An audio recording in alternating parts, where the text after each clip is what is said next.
Right, hello and welcome to Camel Finance. I'm your boy Camel, and first of all, Larry Fink from BlackRock says that he sees more fear at the moment than he has any time in his career. And I kind of have to agree with this, right? For a market and Bitcoin and the stock market in general has had a brilliant year this year, right? If we just pull up any stock chart, here's the NASDAQ, for example, right? Let's click it on 1 year, and you can see, look, we just went pretty much straight up, right? Pretty much straight up. Here's 2023. So it's mad to me that this is what the stock market looks like. And Bitcoin continues to also press on up, getting on for around 100% off of its lows. And yet we have massive amounts of bearishness absolutely everywhere you look. Something I didn't give any energy to over the last week, although plenty of you were asking me about, was what I thought about this whole government shutdown. And I was pretty consistent in my responses to the comments where I was saying, I've seen a bunch of government shutdowns, or at least it feels like I've seen a bunch of them, and nothing really ever happens, right? We get a manipulation, and then maybe they shut down, maybe they don't, and either way, whether they shut down or not, we certainly see the market recover swiftly after they either avoid the shutdown or reopen. And that's exactly what's ended up happening. This is why I didn't give this thing any energy, right? So stock futures currently rising after the lawmakers avert a government shutdown. So as I often say, look, there's a million reasons to be bearish, and I actually agree with those million reasons, but the charts don't lie, the charts are the truth, and the charts just keep going up. So anyway, I wanted to spend most of today's episode just looking at a few charts because things are changing quite quickly, right? The dollar's still kind of looking like it wants a bit higher, so that is what it is, and it kind of makes sense given that the euro dollar, for example, is yet to break out. Now, is that the yearly cycle low? Are we going to see this thing move up? And is the Dixie going to break down as a result of that over the coming weeks? I would think quite possibly. But for now, at least, the read on the stock market is pretty clear. I think any bounce we get here, even if it goes all the way up to this downward sloping red resistance line, is going to get rejected into that cycle low. And from there, I continue to look to load up. The same applies to the NASDAQ, doesn't it? And the Dow, right? We've been very consistent here. Breakout, we get long. And cycle lows, we get long. So that's pretty much that. I notice how the VIX is looking like it wants to keep moving up towards this arrow. Now, this arrow, remember, is indicative of the date I expect the VIX to top, because that's when the cycle low is due for the stock market, and it could well be higher up than I've got it marked. So anyway, I'll leave it there for now. It doesn't really matter. Once we get into that neighborhood, I think it's going to be time to add the Russell 2K as well. So I've been lining the long up for a little while and calling this out publicly. The UKX is thinking about closing below this yellow downward sloping resistance line. If we close a daily candle below there, then I will cut this position. And I'm still pushing that oil short, which is right around break even, so we'll see. Other than that, as you can see, I'm pretty much flat, right? Waiting for these cycle lows to show up. However, things start to get a little bit more interesting when we move into Bitcoin. So here's Bitcoin, still pushing this initial long. We've still got this. I'll get ready to drag this over in not too many more episodes. But for now, I've been championing this idea that we're going to put in a 60-day consolidation cycle, drop into this cycle low, and go. Now, it looks to me like not only is this breakout for real, but if I zoom in a little bit and get rid of this orange fractal so we can see what's going on, I can spot a bunch of subtle hints here that tell me this breakout is possibly for real. First of all, we cleared the prior high and the one before that. Okay, so this is probably a real breakout.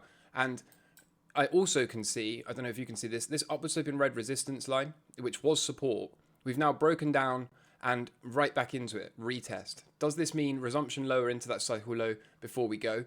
Or are we just going to continue to do this and form the cycle low much higher up? Of course, the answer is, I don't know. Nobody knows. A bunch of people, I'm sure, will be happy to tell you they know. But of course, absolutely nobody has a clue. There's no way of knowing. One thing I do know, though, is I could go and chase this here, right? I could have been chasing this anywhere in this neighborhood, or I could go up here and chase it where we are right now. But I'd need quite a wide stop, wouldn't I? I'd need a wide stop. And the question is that the most prudent way to take this trade? Is this putting the odds in my favor? And I personally don't believe it is. So even if the price rockets higher and then drops into the cycle low around the 17th, 18th of October, before then resuming, I would much rather enter here on a swing and have a ultra high probability set up higher up than I would try to chase this current move and end up having to have a really wide stop, which potentially could just end up seeing Bitcoin reject off of this upward sloping red resistance line into that cycle low and then go. So do I really want to be chasing this trade? No, not really.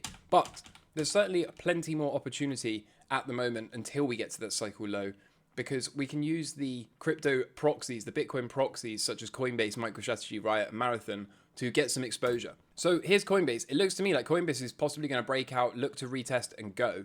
And if that's the case, then I'm more than happy to add along here for Coinbase and see what the market will give from there. The same sort of thing is true of MicroStrategy, right? This looks to me like it's going to gap up, retest, and go. And if that's the case, then I'll be happy to focus my attention on this downward sloping red resistance line and look to get long and put the stop below this local swing.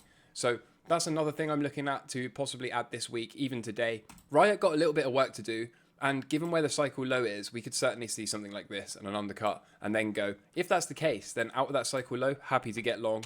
But if this thing's going to continue to recover, particularly this blue horizontal and this upward sloping blue support line, then I'll be looking and getting ready to add a nice Riot position in the not too distant future.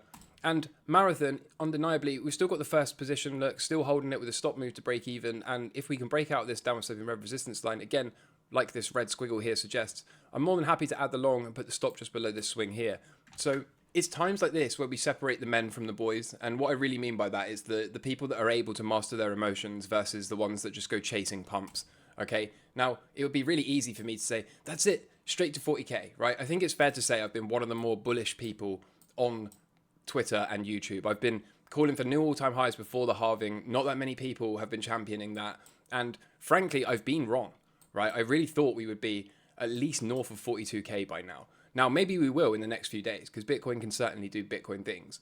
But despite how bullish I am, and despite how sure I am that we are likely going to be north of 42 to maybe say 46K by the end of this year, I think that would be a conservative target of mine, at least above 42K by the end of the year. So given that, it would be really easy for me to say, that's it, let's go long here, put a nice wide stop and let's chase this move, right? But that would just be a FOMO move as we're buying price right back into resistance as this upward sloping support line, which has now been flipped to resistance. Now, it's much better to master my emotions here. It's much better not to go chasing this pump and just say, it's okay. We're still pushing the first entry, right? We'll continue to push that. And at some point, whether it happens from here into that cycle low and go, or like I said, whether it goes all the way up here and then drops into that cycle low is ultra high probability. So remember, we've already got our core allocation. This is supplemental. Now, if it's going to be supplemental, we don't want to go blowing up our positioning, right? We don't want to go chasing things, don't want to go getting emotional, getting FOMO. This is just a way to add to the stack slowly and carefully over time. So this trade right here would be way better than this one right here, right? See where I'm going with this?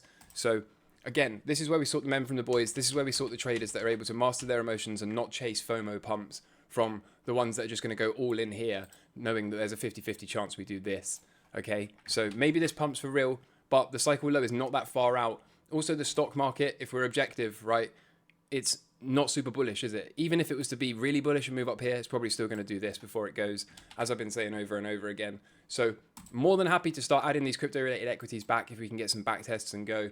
More than happy to start building positions again in the crypto-related equities. But I'm certainly not going to go and chase Bitcoin at the moment when it's right into resistance and extended and I need a giantly wide stop.